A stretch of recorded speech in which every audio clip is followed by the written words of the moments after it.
Good morning, everybody. Welcome back to another episode of A Crystal Clear Mind. It's so beautiful to have you here with us today. Wherever you are in the world, I want to thank you for joining us. And today I am blessed to have Victoria Smith-Gillard on with me.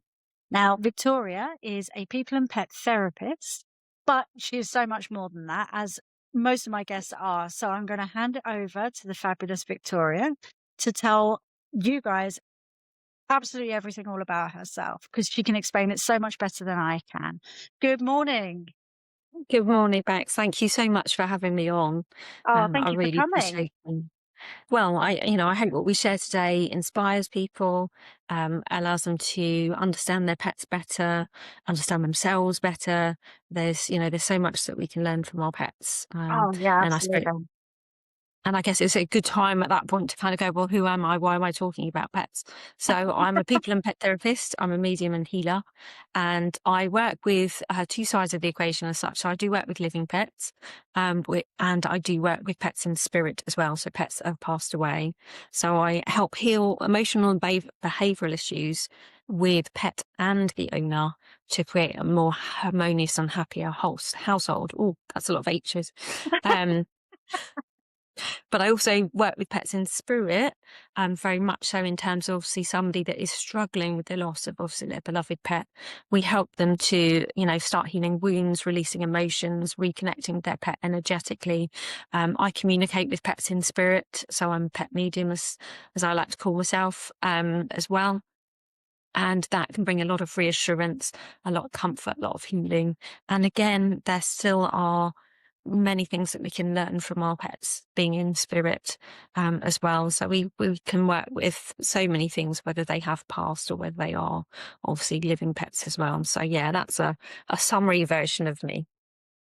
Which is fabulous because, I mean, as I was speaking with you earlier, and we've spoken quite a few times, but after having Dr. Isla Fishburne on, we've kind of had that lovely um, universal to source connection all the way out here.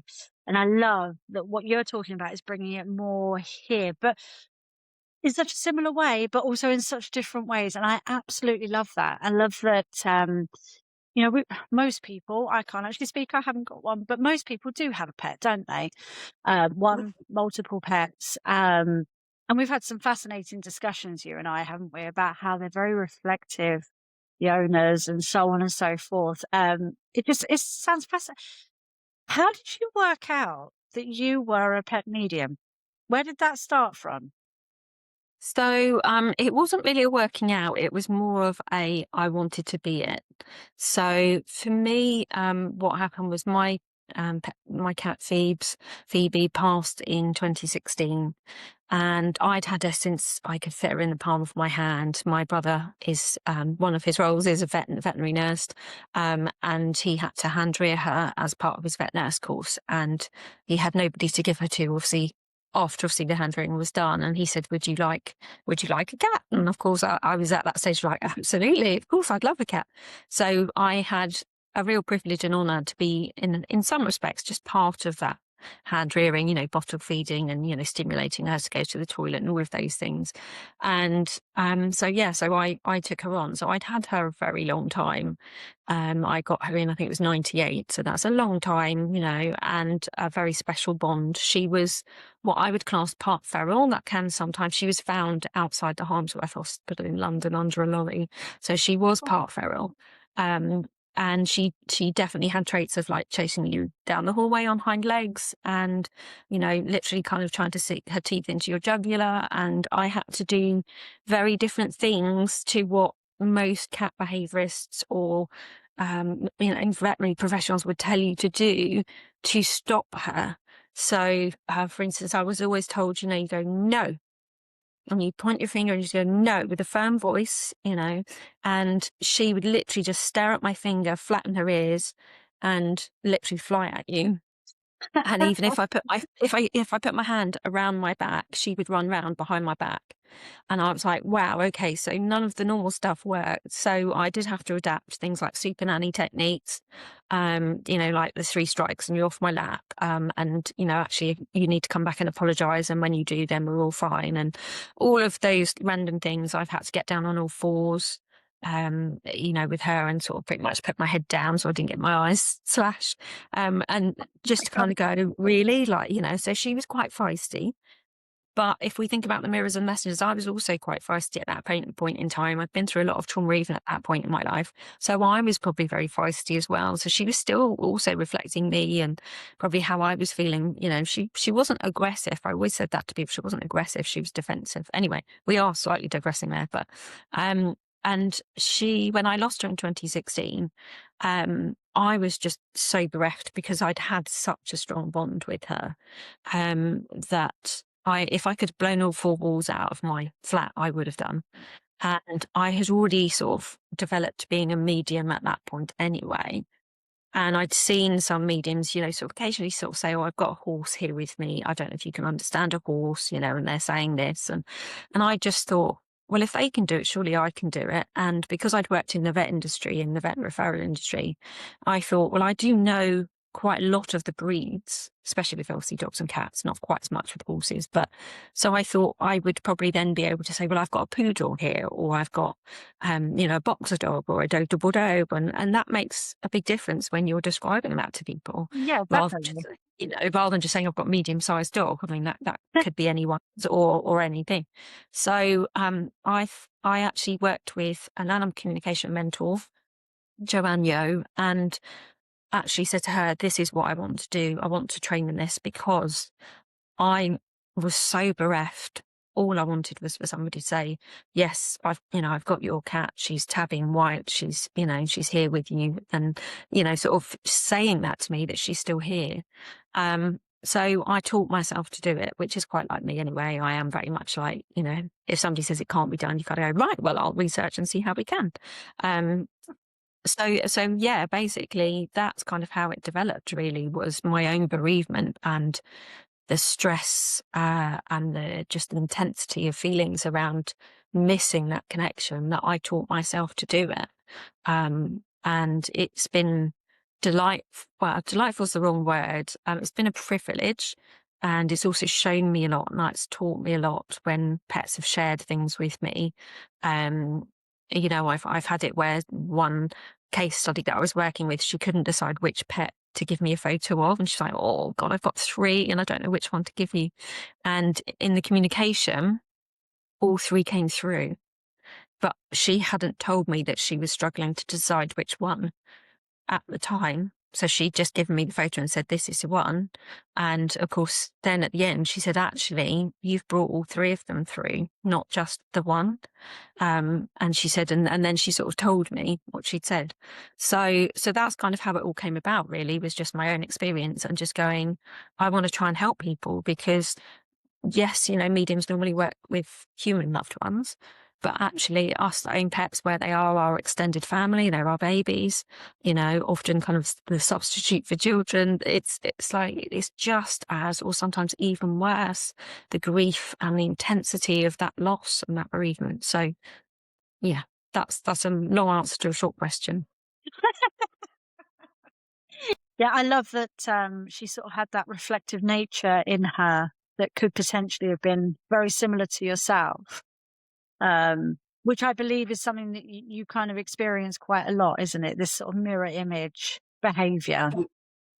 Yeah, so I always say pets are our mirrors and our messengers, because sometimes, I mean, they are definitely mirrors, so they have a heart-to-heart connection with us. So Rupert Sheldrake, he's a scientist, he talks about this all the time. He calls it morphic resonance. I call it the group bond because it's just easier to understand for me, that we all have this, this energy within us and around us, our aura, our energy field. And when we are living with our pets, we do merge. So we often become one, especially if our pets are really close to us and they have that real special bond with us. We start to feel them. Like, I have felt some of my pets and thought it was my stuff. And I'm like, oh no, actually it's not.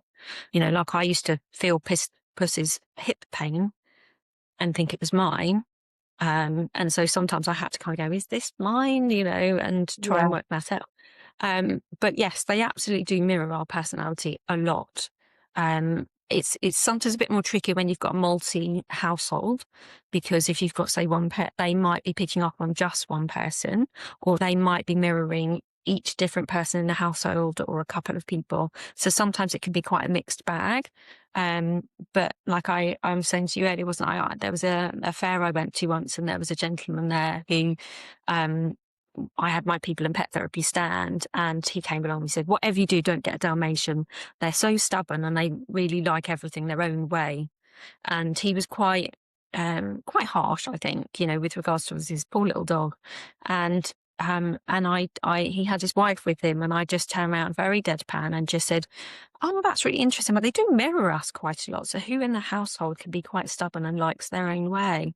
And he said, don't know, not sure. And the wife was standing next to him kind of going, kind of thing. And he just wandered off, and I was like, oh, okay, there's going to be an argument at the food table tonight, dinner table.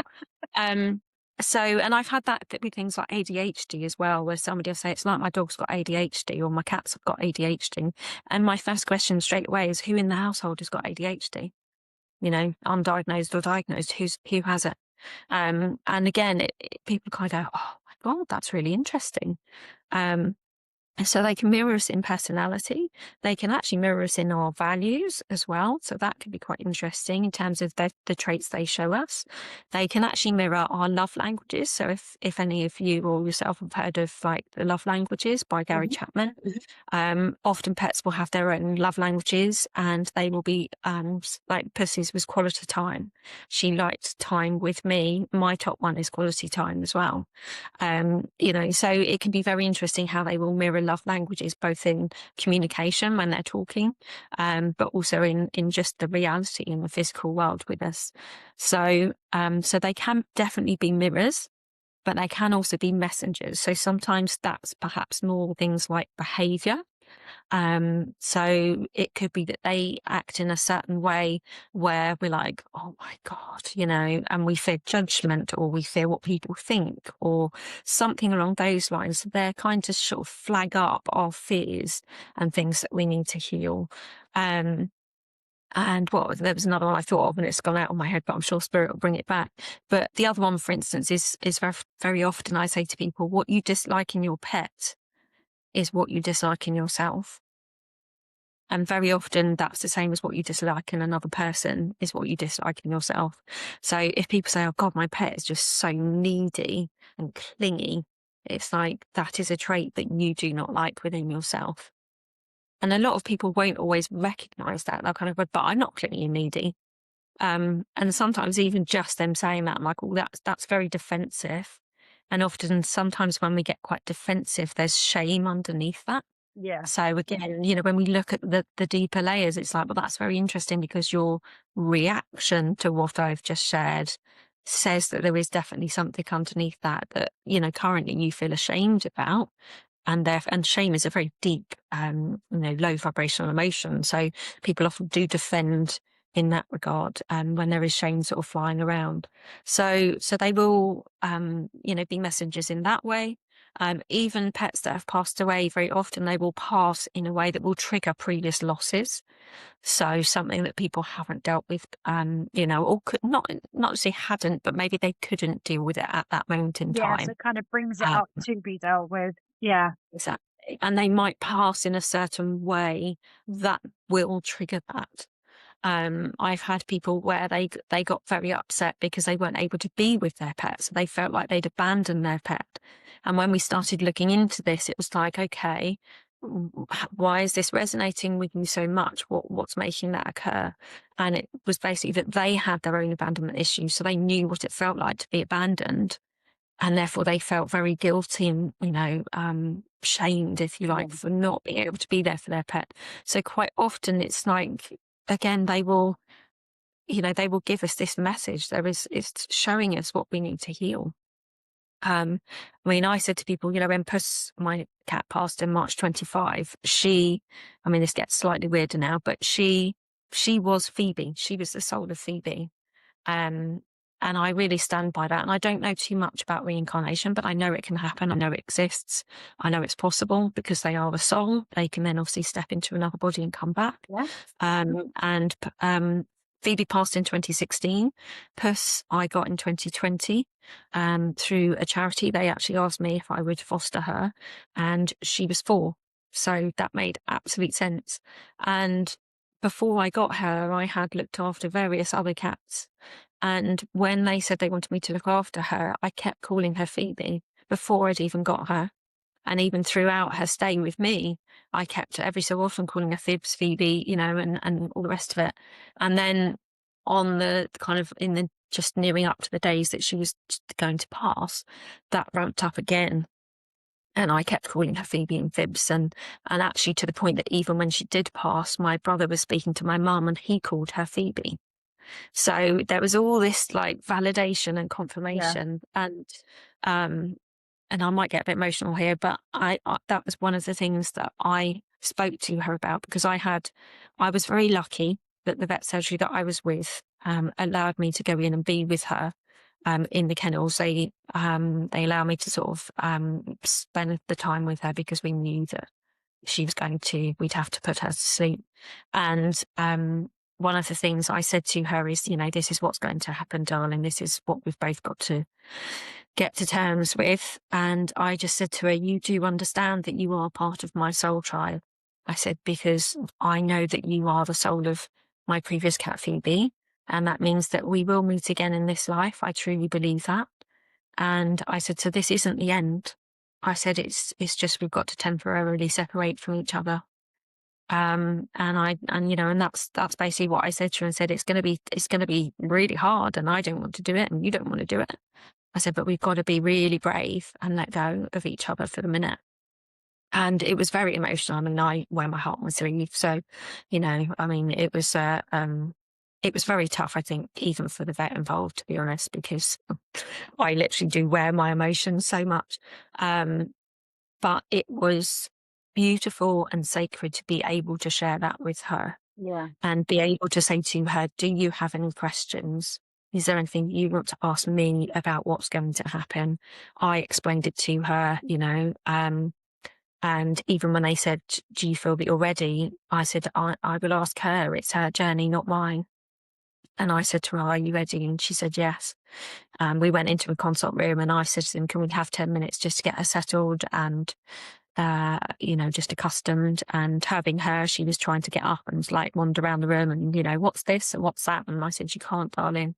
Because by that point she'd lost the use of her back legs. So it was very traumatic, for both of us. And, again, when he came in and said, oh, do you feel that you're ready? I said, I will ask her. And I said, are you ready, darling? And before I'd even finished the question, she said yes. So that helped me feel that she knew that her body couldn't, wasn't working for her anymore. And sadly, that is needed to exist in this world. So when it actually happened, I had a friend with me who's a spiritual minister, and she was amazing throughout that. And what she shared with me was that actually when they started the injection, as soon as they started to put their thumb on the syringe, she left. So she said, I saw her leave. And she said, you telling her what you did, that actually she's part of your soul tribe and you will be reunited and we will see each other again, made it easier for her to leave, because she knew that this wasn't the end. And I mean, that broke me, but at the same stage, obviously, it also made me not happy. That's not the right word, but it consoled me and comforted me that actually what I'd shared with her really helped her to let go. And I mean, obviously I've seen her since, I see her in peripheral vision and I talk to her. So it's slightly different to perhaps if someone else obviously has a pet that's passed. But I felt very lucky to be an animal communicator at that point and be able to actually ask her, what do you want right now? What do you need? And do you have questions? Because that doesn't always happen. So it was a very emotive time, but again, there was so much that I have taken from that, to the point that there will be a book that we are creating based on everything around, not just around that, but around bereavement, basically. And as I said to other people, the thing is that my grief was very intense, and some people around me didn't understand that, because they said, but you've only had her 5 years. And I said to her, but I haven't. I've had her 5 years as the incarnation of Puss, but I've also had her for another 16 years as the incarnation of Phoebe. Um,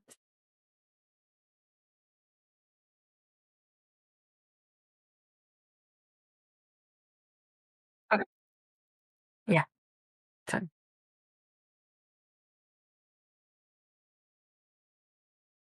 So, one thing I learnt with Puss's passing, for instance, was, a lot of people around me thought that my grief was very intense, because they said, well, you've only had her though for 5 years, really? And I had to say to them, but I haven't. I have known her as the soul of Puss for 5 years, but I have known her for an extra 16 years as the, reincarnate, or the incarnation as Phoebe.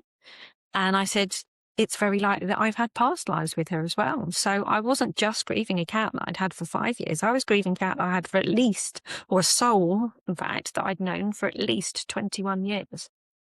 Um, so in a way, her passing most likely brought up the previous loss of Phoebe passing away Yeah, and you're as right. well. This may go further back than Phoebe. It's who knows how many lives backwards this could go, that your souls have intertwined, whether it's in animal form or not, maybe. I mean, at some point, it could have been a human that existed with you that you were very close to. Yeah, It's such an incredible concept to think of that. And it's a shame that grief and people that are very open about it and speak openly about it can be sort of told, but like it's sort of over now, isn't it? It's done, like almost as if you've got to rush yeah, through the process. And I think we're yeah. slowly starting to come around to understand that actually grief is a far bigger process than we even realize at this moment. Yeah, I mean, I'm training to be a grief coach actually for pet loss at this moment in time, and that's one of the things that they talk about in the course, is that the grief that you experience when a pet passes away is not socially recognised. We often get shamed for it. We often get guilt tripped for it. People roll their eyes and like, oh my God, it was just a cat or a dog. Like, get over it. And they don't understand that quite often, the passing of a pet can be more intense, more grief than actually if you lost a human loved one, especially if that's your only companion, if that is your baby. I always used to say, Puss is my love. I will protect her to my death, kind of thing. And so, yeah, she was my love. And absolutely, when she passed, that was a massive, sort of blowout from that. It shook me to my core. And again, I think even the way they passed, because it was very traumatic, it was very sudden, it was a shock. I mean, when she was in the hospital, we weren't even told at that point, because that hadn't been discovered. It wasn't them withholding information, but we didn't know what was going to happen. So at the time, we were told, yes, she's going to need an operation or conservative management, i.e. cage rest. And I remember saying to a friend of mine, I don't understand. It's like I'm grieving, and I don't understand why, because she's not passing. But of course, something within me did know. Yeah, no, Something knew what was about to come yeah, 2 days later. So, again, sometimes there's an aspect of your soul that does know what's coming, absolutely. And therefore, that's why you are starting to grieve. Probably because if I hadn't started to grieve at that point, my God, it would have just been, um, it would have been even more horrific than it actually was.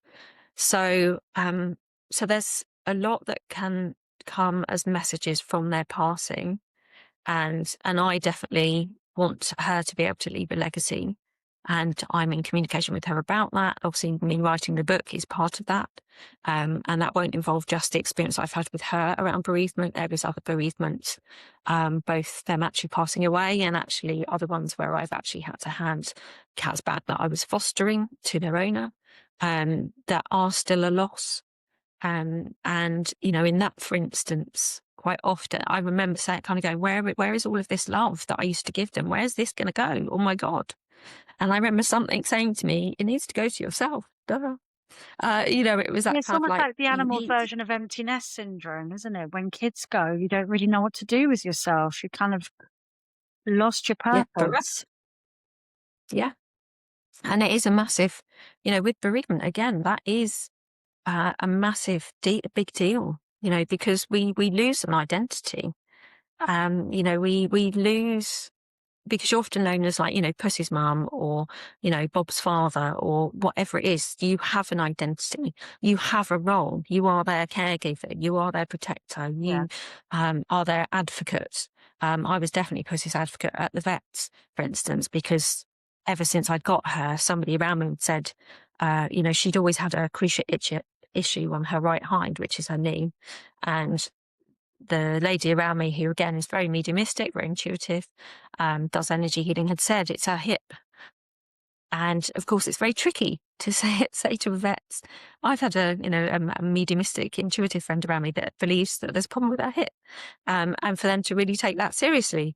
In all fairness, they're like, yeah, but we're the ones that trained at vet school, and it did take literally until she had the accident that caused her passing for them to actually say, we think this goes further up. And I could feel it when we were in the consult room, I could feel it. And I said, I totally agree with you. It's her hip. And it was only then that they then actually had a look, and she had hip dysplasia. And it's like, well, hip dysplasia potentially obviously would then have knock-on effects with the knees and everything else. And Yeah. she had spinal stenosis as well. And of course, that's, they're all kind of in the same sort of space, and arthritis in both legs. So I knew when I had her that she wasn't going to be with me till old bones. I absolutely got that feeling when she got diagnosed with the spinal stenosis. And I knew she already had arthritis, and I knew she had the cruciate issue from the minute I got her. There was just this feeling of dread of, she isn't going to be with me as long as I would like her to be. And sadly, as I say, there was a noise that basically got, she was sleeping, and she got up, in such a shock when the noise happened, that she basically turned and twisted, and that's what tore her cruciate. So, Oh. yeah, it was devastating. I knew as soon as I saw her, I just, there was obviously a bit of me that absolutely knew this is really, really serious. And I rushed her straight to the vet. So yeah, it was very traumatic for both of us. But again, I've sort of said to her, well, what can I share as your legacy? And again, if it hadn't been for her passing, I also wouldn't have been able to move where I've moved now, because they have a dog, and I wouldn't have been able to have her here with obviously a dog present as well, because bless her, she does like to chase cats. So, and that's no disrespect to that dog. So again, you kind of go, there was a reason why she passed when she did. And, she's been around, she does still communicate. I've seen her in my new place, sort of in the bedroom, hopping around. So she's still here. She curls up on the bed with me. So again, they do stay with you after they pass. And again, a lot of people think that they're crazy. I have that a lot if I work with people that have lost their pets. Like, you'll think I'm crazy is quite a common phrase I get. You'll think I'm crazy, but I thought I heard them, I thought I saw them. And I just say to them, no, I don't think you're crazy, actually. Yeah. And I think you need to start believing yourself. Unless somebody has a mental health issue, like, psychosis or something along those lines, um, they are seeing or hearing them. I felt when Phoebe passed away, so not Puss, but when Phoebe passed away, I was literally sitting up in my bedroom at 4 o'clock in the morning because I was just so upset and I couldn't stop sobbing. And I felt this, and she used to brush her head, or, the side of her face on my bedside lamp, and it would make that noise. And it stopped me in my tracks. And I sat there for a minute thinking, well, what was that? And I thought, well, did I brush the duvet on the lamp? And I was trying other noises and, trying to work it out. And I went, it's not, it's her. She's done that. She's shown me that she's around. And that was the start of my experience of actually they will, they will show you. I've seen, a lot of cats begin with P that I've looked after actually. So Panda, um, when he passed, I saw him, going up and down my hallway, and just sort of plodding into the bedroom and back again, and Puss. I remember going outside at one point. I had like a little porchway where it was still within the house, and I could have the front door open. And I had got so I suppose intense emotions that it was at that point where I was kind of slightly going into sort of an anxiety attack. And when she'd first passed, and it was on the Friday, so it was only about 3 days after, and I went and sat in the porchway with my front door open. And once I'd sort of, calmed that down a little bit, I then came back in, and then something said to me, oh, did I shut the front door? Because you're not sort of totally with it at that moment in time. And I turned round, then turned back again. And as I turned back again, I saw her sitting on the dining table. And of course, straight away I turned back again and she wasn't there. Yeah. But I know that I saw her. I know that was her saying, I'm okay. I'm all right. And with Phoebe, I've seen her, I met with her in my dreams. In fact, actually last night, so there's probably no coincidence on that one, she was in a dream last night with me, my tabby and white. And I managed to, she'd gone to one of the vets that used to work in vet referrals with us in the dream, and she'd escaped. I'd managed to get hold of her, and I was holding her, and I could feel her fur and hear her purr, and it was so real that you just come back, and I trust that, and I trust and go that it was real because it was real. It felt real because it was real.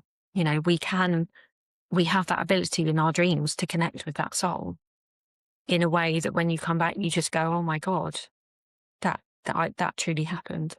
And I suppose that's, I know we're really focusing on pet bereavement, but, that's something I want to work with people on, to allow them to understand that we can reconnect with them energetically. Absolutely, we have to grieve their physical loss. And I still am with Puss. I still miss, sort of cuddling her and stroking her and having her presence here and her little, her little traits and quirks and personality. I miss that 100%. I miss her. And you do have to grieve that physical loss. But when you can reconnect with them energetically, it does help. It does comfort. It does reassure you. And for you to have that ability to do so is beautiful. When you can still feel them, especially like I felt her. So she used to love being on the bed back to back with me, and I have felt that. And I've had other clients as well that have said I felt them sitting on the bed with me, lying on the bed with me. So again, it's when that kind of experience happens for people, it's so visible that often they will doubt it because we're sort of taught to, doubt that kind of connection. Yeah. And that if you can't see it, then it just doesn't exist. Which, of course, these days is just when you're on the spiritual path, it's like, well, that's not true. Sorry, actually, just because we think something doesn't exist doesn't mean it does. No, Or does, sorry, absolutely. And does. everything is connected as well. So time is it's a construct that we've kind of added here, that things like source and spirit and animals and souls and all of this sort of stuff has got no clue about time and concept and money and targets. It's not looking at any of that sort of stuff. So the fact that you and other people have experienced your past pets curling up on the bed in the manner that only they did, to them, there is no time. They are just doing what they used to do with you, whereas us, all that time has passed, and it feels like we have to explain it to ourselves, doesn't it? To explain it to our logical brain where that is coming from, because basically we immediately go to, it's a ghost, and it's not necessarily. It might just be time. Yeah. And the things is they don't just I've had it where an owner, her pet had pancreatitis, and often when they get pancreatitis, they fart quite a lot, and it can be quite smelly because of that. And I got that smell when I was communicating with him. I got that smell, and I said in my head to him, "Could you share that with your mum? Because that will be a really distinct, unique way of telling her that you're around." And I then said to her, "Okay, well, he shared something with me." And I said, "Is there anything you're noticing right now?" So I didn't say to her, "Can you smell anything?" Because at the end of the day, that is going to be leading someone to then go, "Oh, yes, I can," and whatever. So I just said, "Are you noticing anything right now?" And she said, "Oh my goodness, I can smell his farts." I said, "Oh, that's amazing." I said, "I'll ask him to share that with you. That's lovely. I'm pleased he shared that with you." And yeah, so we could, again, they will sometimes use that sort of sense of humor in a way to bring a bit of upliftment, to their person, to their owner. Um, and again, sometimes Spirit have just guided me to just say sometimes it's also not just about a pet passing, but actually also when a beloved owner passes. So say you've got a mum and dad, and dad passes. Um, because I'm a medium, then we can combine mediumship and animal communication. So if that pet is struggling, and probably the owner is struggling as well, very often I see it, if you've got a grieving pet, you've got a grieving owner. If you've got an anxious pet, you've got an anxious owner, and so on. Then we have sort of like a three-way conversation Yeah. where we can bring the owner through for the pet. I can then communicate with the pet with the animal communication, and they can reconnect energetically. And again, that could be beautiful. And then you can work with mum, with obviously bringing, as such dad through, but her partner, and, give messages in that regard. So again, it can be kind of trifold as well, that it's not always that a pet passes. It can be that a human loved one has passed for that pet, or it can be that another pet has passed. I've had that before where there was a dog that lost her sibling, her brother. And she, as the dog, obviously, she was very bereft, and she was just barking at everything and everyone, and was very distressed. And for that one, I didn't use animal communication, actually. I did use canine hypnotherapy, and we brought the sibling sort of closer, and they could reconnect in that way. And it was so lovely to see her. You could physically see her releasing emotions as we were taking her through this sort of visualization as such. Wow. Um, and it was, again, that was a real privilege to do that, because she changed after that. I said, because the owner said, "Oh, I've got the bin lorry coming today, so it'll be really interesting to see what happens." And she said she didn't bark. And I was like, that's amazing. That is so good. I'm so pleased that it has helped her sort of have closure to a point. But I did say to her as well, I said to the dog, at any point, if you need your brother to draw close, you just ask him. Ask him to draw closer to you, and he will. Yeah. He can do that. The same as actually when Puss passed, and again, I feel like this is needing to be shared because I put it in my head, is when they pass, all limitations cease to exist. In terms of when I went to the local crematorium and just sat in their peaceful gardens, because I just needed a quiet space to just kind of process what I was going through emotionally. She was there with me. She sat next to me on the bench and was like, "This is amazing. I can be with you now, wherever you are." So she was sort of seeing it in a more positive light than I was, obviously, at that point. Um, but it was just so lovely to see her. She was not, sorry, she wasn't on the bench. She was actually on the ground, on the grass. But I could literally, I was getting that impression and that strong feeling of her just sitting there and just watching. And that is what she would do. That was her. And it was a lovely feeling, because I thought, goodness me, you're right. You can Yeah. come with me anywhere and everywhere now. Yeah, literally be Whereas anywhere. obviously in a physical life, Yeah. she couldn't. So again, if people have experienced that and thought that their pet was with them, or thought that they heard them or felt them or saw them, don't discount that. Don't doubt it, because they have the ability to show you that they exist. They have the ability to create sound. I've had people that have had horses where they've heard the horse, I was going to say barking, that's a bit odd, isn't it? Where they've It'd heard be the horse. strange if it did. Yeah, I'm not quite sure where that came from, but the horse whinnying, or just doing that kind of that they do, or they felt them on their shoulder like they used to do and things, and they've actually felt the heaviness. And I said to them, don't doubt that. That is them saying, I'm still here. I'm still with you. You haven't lost me. And it can be very powerful, you know, and I appreciate for some people, this has probably been quite an emotional episode, even just hearing what they've heard. But, you know, it can be very powerful, sometimes more powerful than what they're here to show us in their living life, in a way. But they are definitely part of the collective consciousness. They are our mirrors. They are our messengers. They show us so much. I've had one dog where they kept doing that on the back door constantly. And the owner would open the back door and they wouldn't want to go out, and they'd shut the back door and be doing that again. And it turned out, when I did a session, I was starting to do animal communication, and basically it turned out that the owner had a lot of emotion suppressed within her. And then there was something that the pet said, and I can't remember what it was, but the person said, oh my God, you know, it's as if nothing I ever do is good enough. And straight away I went, okay, if I said to you, who in your life made you feel like nothing you ever did was good enough? And straight away they went, my mum. And I went, okay, this is what we need to work with. That's why they've brought this up. So that can happen as well. I've had a cat that said she felt trapped, and the owner just went off on one, you know, up like a rocket, you know, everything I do for them. And, you know, and I was like, oh, that was an interesting reaction. And of course, me being me, I was like, right, they're mirrors, they're messengers. So I said, okay, I'm going to just let you breathe for a minute. I want you to just close your eyes, and I'm going to ask you a question. And I want you to just think about this question. And I just said, where do you feel trapped in your own life? And she reeled off all of these, you know, well, this has happened and that's happened. And I do totally feel trapped and da.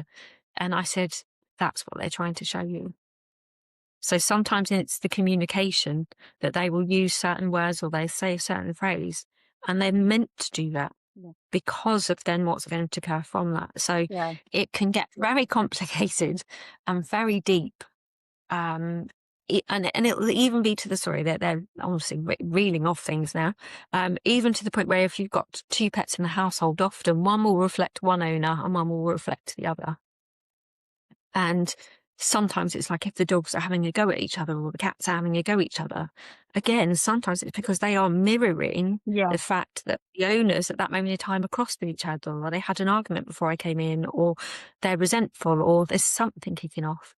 And I've even had to say that in to vet surgeries when I've done talks, and said, if a veterinary nurse or anyone within the team has an argument, you know, excuse my language, but sort that crap out before you get the pet out of their kennel, because they will pick up on it. And, you know, dogs have the biggest heart per body mass, so they're exceedingly likely to pick up on it. So it might be that dog growls at the vet, and they're thinking, oh gosh, okay, we're going to have to muzzle them and that kind of thing. Oh, it's gone very echoey. You experiencing that? This one. Okay, it's come back now. So, oh, it's very strange. My side, don't worry too much, because I can cut this bit out, but I also use an audio, I suppose like a magic audio, where it just sort of filters all the crap out. So I might be able to get rid of the echo if you can cope with it on yours. Like, it can sometimes be distracting if it's feeding back, but yeah, if you can cope with it, I would start that again from the vets arguing. Yeah, if vets argue. Okay, so I'll do the. So it's the same as I actually, when I do talks for vet surgeries, I say to them, if any member of your team that's working together, you know, a vet or nurse, or nurse and a nurse, or whoever, have had an argument, sort that crap out before you get the pet out of the kennel. And like, especially dogs have the biggest heart per body mass. They are going to pick up on it. And so sometimes what will happen is they'll get the dog out, pop them on the, you know, the treatment table, and the dog will growl at the vet. And of course they'll think it's the dog's issue. And it's like, it's not you know, I mean, yes, sometimes of course it will be, and it'll be that pet feeling unsafe and saying, no, I don't like this or whatever. But sometimes it will be the fact that they're picking up on whoever is angry at that vet or whatever emotion it is. Um, and they're kind of taking that emotion on and they're grounding it out.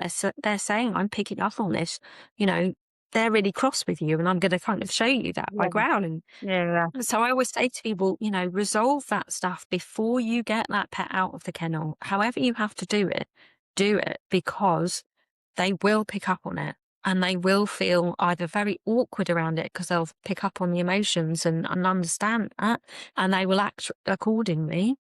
Um, or as I say, they will show it in their behaviour towards one of those people. Normally, if somebody is got an emotion towards the other one, which is the Yeah. intense Slightly the emotion, then it will more be that way standoffish, inclined. Yeah. aggressive one. Yeah. Yeah. So if a Mm. nurse was angry with the vet, then the behaviour will be directed at the vet, the vocalization. So I even say it to them as well, that they will pick up on that. And it does happen in households, as I say, with multi-pets. I've even had it where there was a gentleman that I worked with who had two pets, and one of them would show the more kind of the dominant side of them. One would show the more submissive side. So one would show the more sort of the more masculine energy, and one would show the more feminine energy of that person, and it was so interesting to notice that. And I was like, oh my goodness, I hadn't clocked that before. So when we were working with sessions, that came up. I've even had it where there was another gentleman around me who used to get migraines, and they'd basically said to me, my cat keeps having seizures. And I said to them, okay, I'll try and communicate with them, but obviously with physical conditions, we have to be a bit careful with that. I'm not a vet. I don't diagnose and so on. I still say to people, you obviously need to see your vet.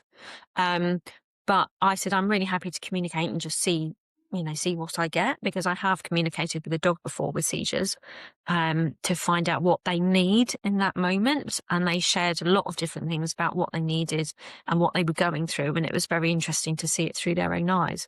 And with this cat, what happened was, they basically gave me the feeling of having the headache. And I actually then said to this person, when you get the migraine, do they have a seizure not long after that?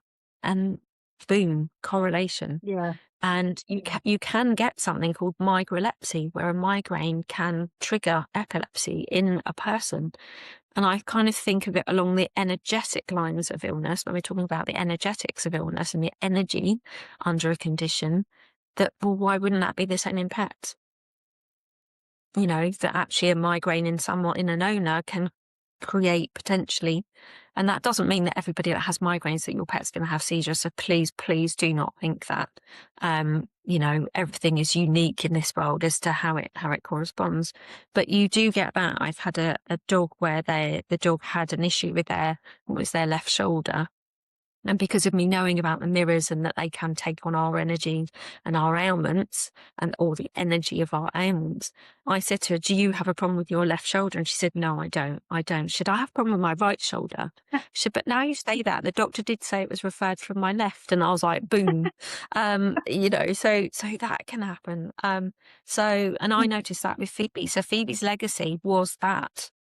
The metaphysics of conditions, because when she was in her last week, she had a UTI, and something in me, that was it. I had a UTI myself. And because it was like, I knew I had 1 week left with her, I was like, I'm not going to the doctors. I'll just sort it out myself and do the holistic side of things. And I did. But then something went, isn't that weird that she has one and I have one?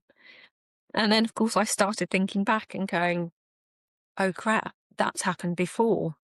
And of course, then I started thinking, like, can they take energy from us?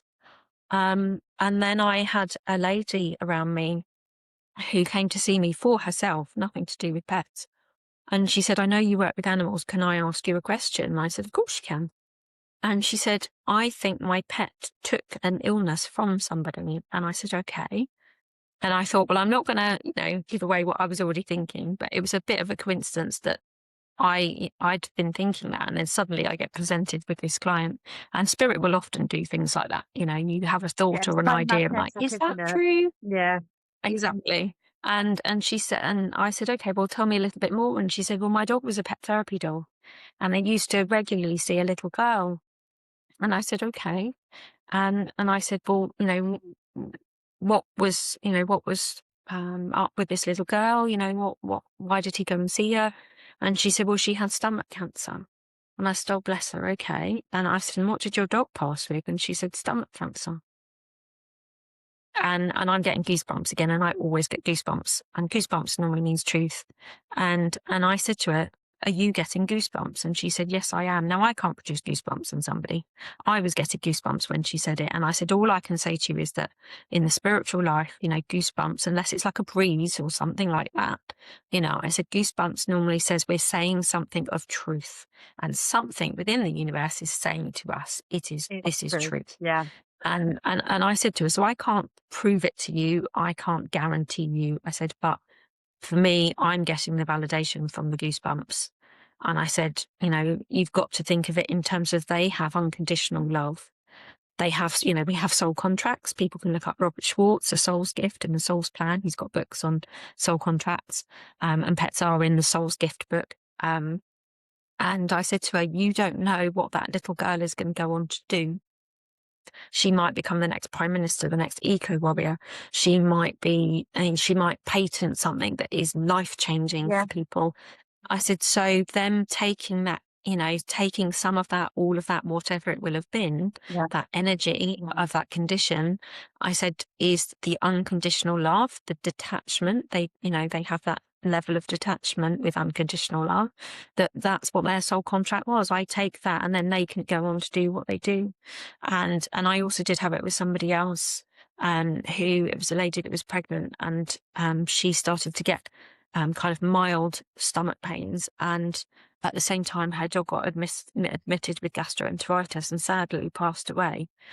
And I never said anything because I didn't think that was appropriate, and it really wouldn't have helped matters. But again, it was, and again, I can't prove it, but something in me said, there's a reason that they did that. And as much as like that owner said, I didn't want him to do that. I didn't want him to leave me. And it's like, I get that, but we also have to see it from that soul contract point of view, that higher perspective, soul level, um, you know, unconditional love, that if that is what they are meant to do and that's their role, then that's what is going to happen. And that one in Push yourself. particular was, it's twofold. That animal either took it for her or for the unborn child that she was pregnant with. Who knows? But either Yes, which way, it was done out exactly. of pure love, for Yeah. one of them or both, you know, like, which is just incredible. Yeah. I mean, I've even had it with puss. So, basically I'd had a massive argument with somebody, and the day after she got diagnosed with pancreatitis. And when I looked up the metaphysics of pancreatitis, it was absolutely bang on. So again, and I kept saying to her, can you not do that? Please, not take stuff from me in that regard, because I can deal with it easier within me than I can within her. Because some things that I would do to actually remove that energy, release that energy, I wouldn't necessarily be able to do with her. But again, I believe that was her role. You know, I'm not even sure if the spinal stenosis that she had, I kept getting pains at the bottom of my back. And at one point I was like, is she taking this from me, or am I feeling it from her? And I don't know even to this day which that was. Um, so very often they can, again, there can be a physical mirroring, or they can take energy. And I know I'm not the only animal practitioner that works with energy that says that. There is many that have witnessed that and had to try and say to pets and horses and everything out, you know, like, if you continue taking this might be the consequence. But if that's their role in your life, you're not going to be able to stop them. So it's a tough one, tough one. Um, I find it very, very, very beautiful. I may not have pets now, but I have had many pets over the years, and it just sort of brings me back to that thought of when we speak about people, and we sort of come to terms with the fact that not everybody is meant to stick around forever. So it could be for a reason, a season, or a lifetime. And I kind of like the concept after listening to you that pets are the same. They can be here Yeah. for their entire lifespan, which to them, they've got no concept of that time. So again, just because we put a number to it, it doesn't make sense to them. They're here for a purpose, whatever that purpose Yeah. is. And it's absolutely beautiful. And it makes you think, next time you go to choose a pet, are you choosing the pet or has the pet actually chosen you? You know? Exactly. Absolutely. I mean, I've been like, Push showed me that she's going to come back to me. I was told originally, like, I'd arranged without even knowing it was going to happen, a tarot reading the day after she passed. And you're like, well, something in me therefore knew, way, way ahead of time that that was going to happen. Um, and they said she's going to come back as a white cat. Now, actually, she showed me her coming back as a white and grey cat. And so that's how I sort of feel it's probably going to be. So, but at the moment, she is one of my spirit guides. And she's been amazing. She's been bringing lots of opportunities in for me to cat sit because she knows that I miss having a cat. So, that's come in. I've been able to volunteer at the cat sanctuary. So, even bigger cats. So it's been incredible that I can still have that connection with her and and sort of ask, oh, darling, could I have some more cat sitting opportunities? I'd love that, sweetheart. Um, and she was like that when she was here. If I did spiritual, I used to sometimes do one card readings in my group. And if I had the ironing board up behind me, in my previous place, she would literally come up as soon as I was getting ready, sit and lay down on the ironing board, like, pause out, like, right, okay, I'm ready when you are. And then just as I was getting ready to wrap up, she would sit up, like, okay, we're done now. I can leave. I can continue doing what I was doing. So she was definitely very connected to my spiritual work and to me. There was a massive bond between us, and I was able to ask her a lot of things. I could ask her how watery she wanted her pate when she had traditional Chinese medicine as one of her treatments. I said to her, okay, this is going to taste bitter. It's definitely a bitter herb. These are the ways you can take it. What way would you like to do it? And I thought she'd say syringe it in water, into her mouth. And she said, no, I'll have it in the food. And I thought, I doubted myself, thought, no, definitely not. Because she hates anything that is different in her food. She literally would go, something different in that. I'm not eating that. And yet I put it down the next morning. She ate the lot. And I thought, okay, wow, yeah, so you definitely did say that then, and she could feel the energy. So pets can feel the energy very often if they're very sensitive. I feel like I'm meant to say this. They will know the energy of a medication. Now, I'm not telling people to not take the veterinary medication. Absolutely, I'm saying to people, discuss that with your vet. I did this because I knew Puss well, and I knew what she was showing me. But there was one medication that I wanted to give her, and she fought me tooth and nail, literally to the point that I had scars like that on my leg, that she would not let me give her this tablet. And in the end, because of what it was there for, it wasn't as important really as everything else. It wouldn't have altered anything in terms of the grand scheme of things. And I just thought, you can sense the energy of that medication, and you are saying, I don't need that. I don't want that at all. Because everything else that she had to have, she took. She didn't fight me tooth and nail. And I've had that myself. So again, she's mirroring me. I've had that with certain medications where even if I just think about having to take that medication, I literally be at the point of gagging and retching, and my whole body goes, no, we're not meant to have that in our system. And as I say, please, no one take that into your own hands. Speak to your vet. It was different for me just because of my background of working in vet referrals, of knowing Puss, of knowing what that medication did, and the situation that we were in, the context. So please, please don't do that. Don't stop medications. Speak to your vet. So I do need to put that disclaimer in.